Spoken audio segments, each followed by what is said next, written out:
In this video, we want to talk about the three main types of rights available to you. I also want to show you a typical rights statement and just explain to you what the rights are so you can make sure you fully understand them. Now, resale rights give you the ability to sell other people's products. Now, people sell resale rights for two reasons. Firstly, they'll sell them because the product's reaching the end of its life cycle and they want to give it a bit of a boost and make some money from it. So quite often you'll see people advertising products that are 2 or 3 years old, or seminars from they did a couple of years ago, and they'll say this was selling for $5,000, but you can buy resale rights for $50. And it's basically them trying to eke out the product a little bit longer and earn a bit more money from it. But the other reason people sell resale rights, is often combined with the previous reason, is good to promote themselves. It's good to promote their business, establish themselves as an expert, and possibly even prepare themselves for another major product launch. Now, sometimes you're able to sell the products as your own, particularly if they are private label rights. Other times, such as with master resale and resale rights, you have to sell it as is and you're not allowed to modify it. However, you can add value by providing additional reports in the form of bonuses or other additions. The real benefit of them is it allows you to take somebody else's knowledge, time and experience. They've gone and done the research, they've gone and understood the target market and created the product. Now obviously you have to make sure that it's good and they haven't made it up, particularly if it's offering advice like financial or medical or whatever it might be. You always have to double check the advice in the resale rights product to make sure it's true. Remember, anyone can write anything and sound like an authority and publish it on the internet, so you have to make sure, because you don't want to be publishing some weight loss advice and find out later on when someone's suing you that actually it's harmful to your health. So anything like that, you really do need to just do a little bit of due diligence and make sure that it's safe and that it's not going to get you into trouble. Now, there are many different types of rights. We'll talk about the three main rights in a moment. But whenever you buy a resale rights product, it will typically come with a license file. The name varies, it could be called anything, but usually it has license in the title somewhere. It's normally in the root directory when you unzip the file. It's fairly obvious. Always check the license to make sure what you can do with it. If you've got any doubt about what you can do, don't contact the person you bought it from. Check with the original publisher. They're the ones who can tell you with authority, yes you can or no you can't. Now we'll start with resale or resale rights, often abbreviated to RR. This is the most basic level of rights. It basically means you can take the product and sell it as is with no modifications and no rights. So I can't sell you the rights to the product, but I could sell you the product. I can't edit it, but I can add bonuses. I could record videos or audio associated with it. I can't call it my own. I can't claim copyright on it. And I can't sell any rights to the product. Now, you may be sitting there thinking, well, that doesn't sound very good. What's the point? Well, there's a lot of point to it. Firstly, if I'm creating a product, I might want a bonus. Perfect bonus. I might want something to build a list. Perfect bonus for building a list. I might want something just to give to my list or to sell to my list, but I may want to sell into a market that I've not previously been able to target because I don't have the expertise or the ability to create a product into it. So what I can do is I could buy a resale rights product, sell that into that market. Instantly I can test the market. If the market proves to be profitable and one that's worth pursuing, maybe I'll then go and create my own product for it. But resale rights typically is the cheapest of the rights, and as I said in the previous slide, you'll quite often find people selling resale rights to products that are basically either reached market saturation or are reaching the end of the product life cycle, so they want to get a bit more life out of it, boost it up again, and a bit more money from it, whilst advertising themselves, their products and their services. Now typically a resale rights product will have links to the original author's websites or ebooks or whatever it might be.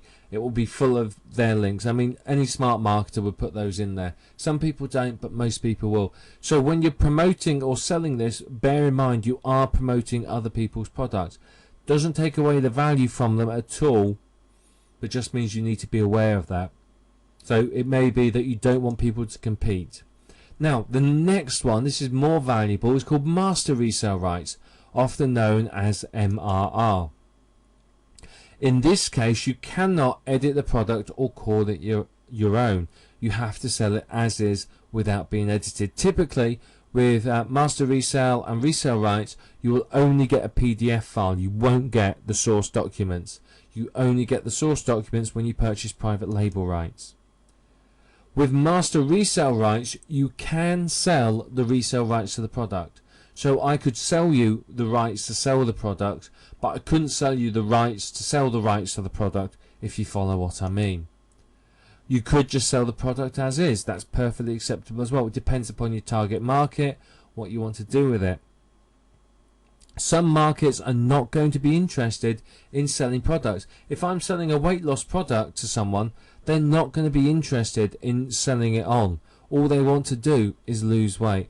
The rare occasion you may find someone that is, but in the majority of cases they don't. And by trying to sell them rights, you're going to confuse the issue, because they're not typically going to understand.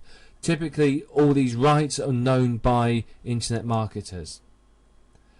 The next step up is transferable master resale rights, and this is where you can sell the master resale rights. So I can sell to you the rights to sell the rights to other people. So you have master resale rights which you've bought from me.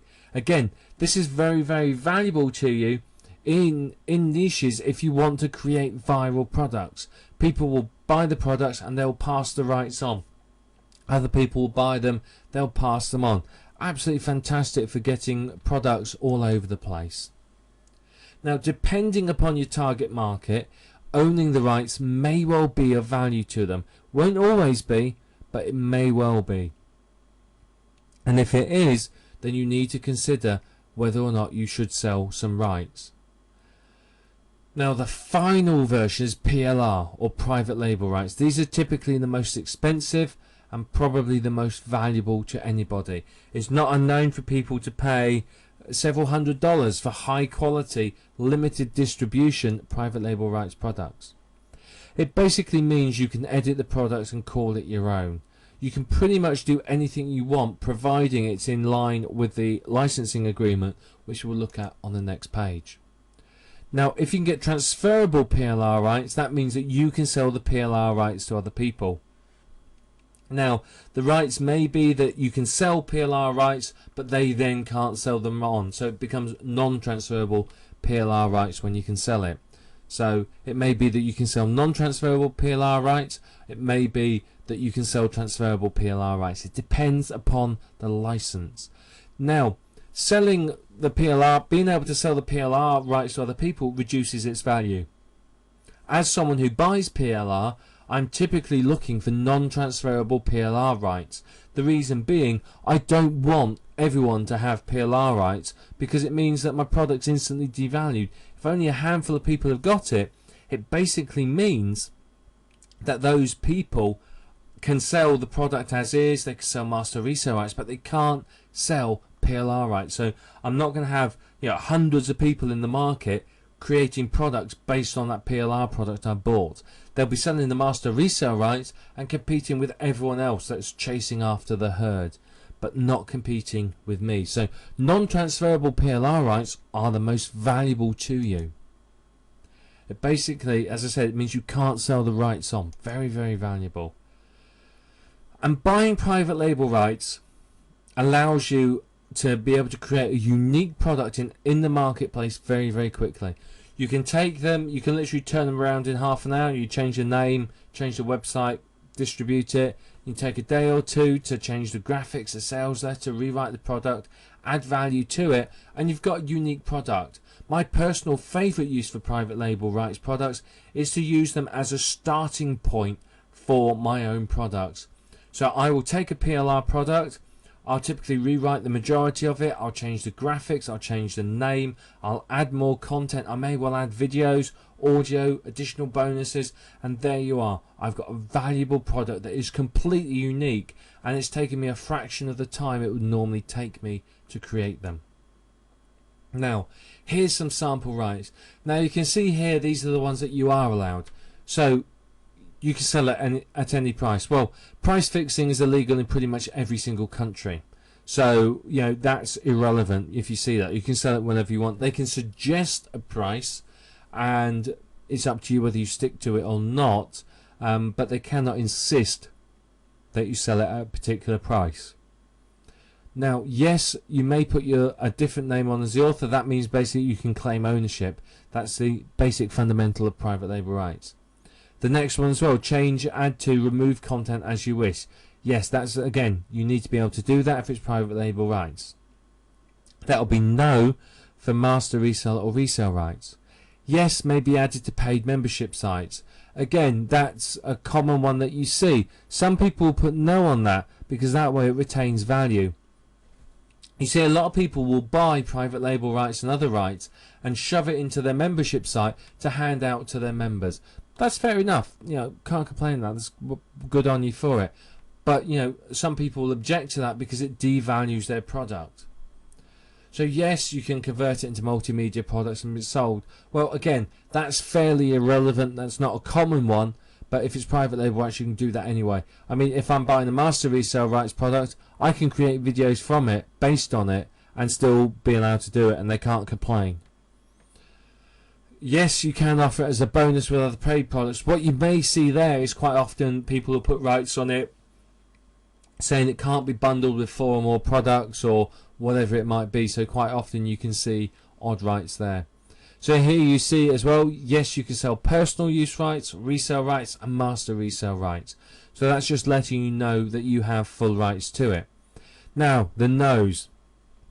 You can see here that you can't sell private label rights. So that instantly would say to me, well, that gives me value because it's non-transferable private label rights, which means everyone and their grandmother isn't going to be trying to sell this product. No, it may be given away for free. Again, that adds value because it means that people aren't going to be giving it away, devaluing it instantly. It means the product isn't going to be found in giveaways and given away on the back of a packet of cornflakes. Now the next one may be added to free membership sites. No, again, that adds value because it means that, you know, all these membership sites that are free, it's not going to be full of that. Again, market isn't going to be saturated. The next one, no, may be sold on auction sites. Again, adds values to you. Simply because it means you're not going to find it instantly on eBay being sold for, you know, 50 cents with millions of other products. The next one as well, no may be added to bundles of more than 4 products. Again, that's hard to enforce, to be honest, but again, you typically stick to it. And the final one there is, again, a little bit of a vague one to me. I personally would never use one like this, because it says you can't claim copyright or sell private label rights unless you've changed over 50%. Well, how do people know that you've changed over 50%? It's a woolly one. It's hard to enforce. But you can see these are the rough sort of some sample rights. There are different rights you'll see, but make sure whenever you buy resale rights products, you always look at the rights statement so you understand what you can do with it. And if it conflicts with what you want to do with it, or if it looks like, you know, everyone can sell resale rights, private label rights, or everyone can give it away for free, then it means it's going to be devalued. And literally, you will find it for $2 or $3 somewhere in a few days. It's ridiculous how quickly products can get devalued. I mean, I remember a couple of years ago, I sold a product. You know, it was a 4-hour video training course, and I sold complete, you know, private label rights to people, and within a week it was being sold for $1 by some people. I mean, marketers like that need taken out into field and shooting, because, you know, you're devaluing good work. So what you need to be aware of is that people will do that. So if you're trying to sell a product and compete with these people, you're going to struggle. So that's why what you need to make sure that the private label rights, if you buy them, are non-transferable and that it can't be found in free membership sites or given away for free, simply because it's going to keep the value for you. Now, we've talked about the 3 different rights: resale rights, master resale rights, and private label rights. We talked about transferable master resale rights, where you can transfer master resale rights to other people. We've also talked about how you can use PLR rights and what PLR rights are, and the fact that non-transferable PLR rights with a limited distribution are the most valuable. And you've also seen a sample rights statement. Now remember, whenever you buy PLR or any rights, make sure you check the rights to see what you can do, because some people put weird and wonderful rights on there and you may find that you can't actually do what it was you wanted to do. So those are the rights available to you. Those are the rights that you will end up buying and using. What we're going to start talking about now is how to use those rights in order to maximize your income.